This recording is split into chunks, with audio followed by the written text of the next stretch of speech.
Welcome to Somerset Weekly Wrap-Up for the week of July 15th to July 21st.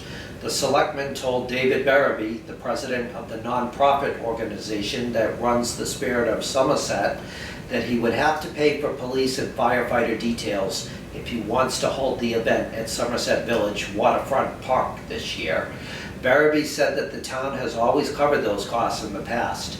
He said he was not going to be able to hold the Spirit of Somerset with those requirements. Interim Police Chief Todd Costa said the last Spirit of Somerset Family Fun Day in 2019 involved about 200 detail hours for the police at a cost of $55 an hour. Selectman Alan Smith said that with the town's financial condition, it could not pay those costs, and said it would also have to pay those costs for other nonprofit events if it did so for the Spirit of Somerset. Other people involved in the Spirit of Somerset also spoke in favor of the event at the meeting. Steve Souza, commander of the Somerset American Legion Post, said his organization raises money at the event through beer sales that raises money for veterans. Members of the superhero Alex team, who have been helping the family of a Somerset teen who was diagnosed with leukemia, also spoke at the meeting. Berreby said the event would be used to help raise money for the family of Alex Rogers. Later on in the meeting, some people, including Rebecca Tavares, a member of the board of directors for the Spirit of Somerset, said they would still like to find a way to have the Spirit of Somerset this year. This would be the 20th anniversary of the event that has included music, fireworks, rides on the Taunton River and the Block Island Ferry, and many other types of free entertainment. After a serious accident at the intersection last Friday, Interim Police Chief Todd Costa said he wants to do something to improve the intersection of Brayton Avenue and Slades Ferry Boulevard. Costa said there have been traffic problems at the location since the old Brightman Street Bridge closed and the part of the nearby Route 6 was reconfigured. He said drivers going up Slades Ferry Boulevard at a high rate of speed cause accidents. He said he feels the design of the intersection is defective. He said three-way stops and flashing stop signs have been tried in the location, but they continue to have serious accidents. A town employee was injured in an accident there last Friday. Costa said he has responded to some horrific accidents at the intersection. Selectman Chair Lorne Lawless said Costa and Town Administrator Richard Brown can write a letter about the intersection and send it to State Representative Pat Haddad and State Senator Michael Rodericks. He said the cost of the traffic light for the intersection would be expensive. Costa said those lights can cost $100,000. He said the state would be concerned with traffic backing up on Route 6 with a light.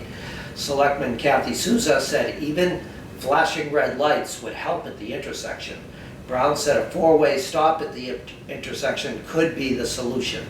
With the way the intersection is currently configured, Costa said he thinks it is only a matter of time before there is a fatal accident there. Alex Rogers, the Somerset teen who has been in the hospital since April after being diagnosed with leukemia, returned home in style on Saturday. Rogers, who has Down syndrome, and his mother, Beth Rogers, came home in a limousine that was driven by Somerset School Committee member Victor Machado. The limo was escorted by police officers from Boston to Somerset, where a crowd of supporters waited for Alex at his home. Alex will be continuing to undergo treatment at Boston Children's Hospital. He was looking forward to seeing his room that was recently remodeled for him while he was in the hospital by Bill Amunde. Amunde gave the room a superhero theme. Amunde also has a son with Down syndrome. At the Somerset Fire Department on Friday, Aaron Fisher was promoted to captain and Jeffrey Langlois was promoted to lieutenant at a ceremony that was attended by firefighters, families, and town officials. Ron Audette was recognized for serving the fire department for 20 years and the contributions he has made to the emergency medical service.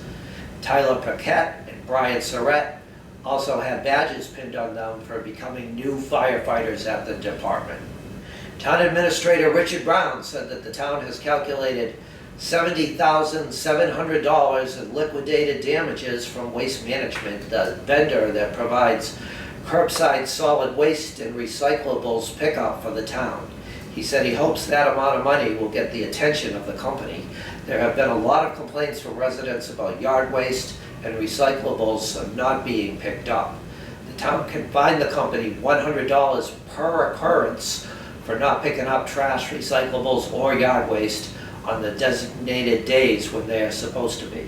Selectman Alan Smith said the point of calculating the liquidated damages is not necessarily to assess the fines, but to get the attention of Waste Management so that the company will provide the service to the town that it is supposed to under the contract that the company has with Somerset. Waste Management has told the town that it has been short-staffed. Parents came to Monday night's Somerset School Committee meeting because they are concerned about the music program in the schools. Parent Stephanie Field said the Somerset Friends of Music will be there to provide whatever support they can to music in the Somerset schools. James Terrio said he thinks the music programs need to be provided similar to the way all other academic classes are in the schools that receive credit and grades. He said the level of music programs that were provided in the schools before the pandemic should be offered in the schools, if not more. School Committee Chair Michael McDonald told the parents that he supports continuing the same level of music programs that the schools have had.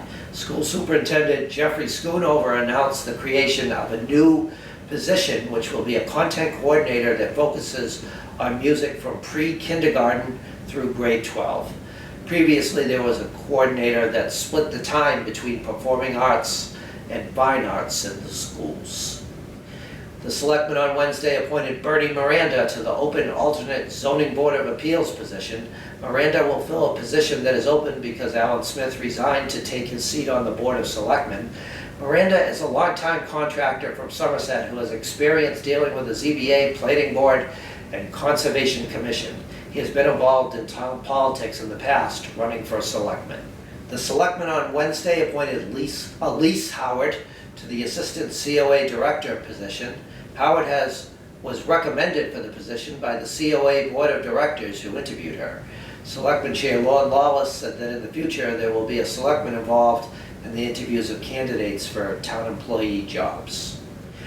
There have been some complaints about discoloration of water in town recently. The complaints have come from Elm Street, North Street, Center Street, and Lawton Street in different areas of town.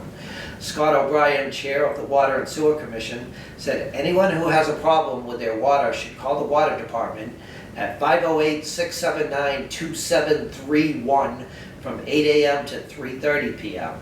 If there is an emergency, that number can be called 24 hours and an answering service will take a message to get to the Water Department. O'Brien said samples of water can be taken from the home to test so that the Water Department can determine the problem. He said water is tested 24 hours a day, 365 days a year within the system. He said there has been nothing detrimental to the water. Highway Superintendent Chris Simons has been evaluating sidewalks in town to see which ones need work. At Wednesday's Selectmen's meeting, the Selectmen directed Town Administrator Richard Brown to work on replacing the sidewalks on Brayton Point Road from the former Wilbur School building to the overpass. He said the town uses its state Chapter 90 money, which is designed for work on roads and bridges, for the project. The Zoning Board of Appeals last Thursday approved of a planned development for a property at 1553 Brayton Point Road, where Hodosh Realty is planning to locate a takeout restaurant, salon, and office space in the building that has been empty for years. The takeout restaurant would include Japanese food, hibachi dinners, and sushi. In sports, a Somerset Swansea team of 12-year-olds won the Eastern Massachusetts Championship of the Cal Ripken League. The team is a joint effort of the Somerset Baseball League and Swansea Independent Baseball League, whose 11 and 12-year-olds have played together for the past 2 seasons. Team members from Somerset are Nathan Cataract, Ryan Crook, Jacoby Davidson, Braden Kitchen, Kyle Sherman Jr., and Reed Umschneider, as well as assistant coaches Adam Crook, Nick Davidson, and Dave Umschneider. Team members from Swansea are Aiden Borges and head coach Jason Martin. The Squeezebox Stompers will perform outside at the Somerset Public Library on Monday, July 26th, starting at 6 p.m. People can bring chairs and their dancing shoes for a concert by the American Roots Band that specializes in Cajun Zydeco, blues, folk, and original music. The band is known for its step-lively, upbeat music, inspiring audiences to get up and dance. The concert is free and open to the public. The library is located at 1464 County Street in Somerset. Thank you for tuning in to Somerset Weekly Wrap-Up. We will see you next week for news from around Somerset.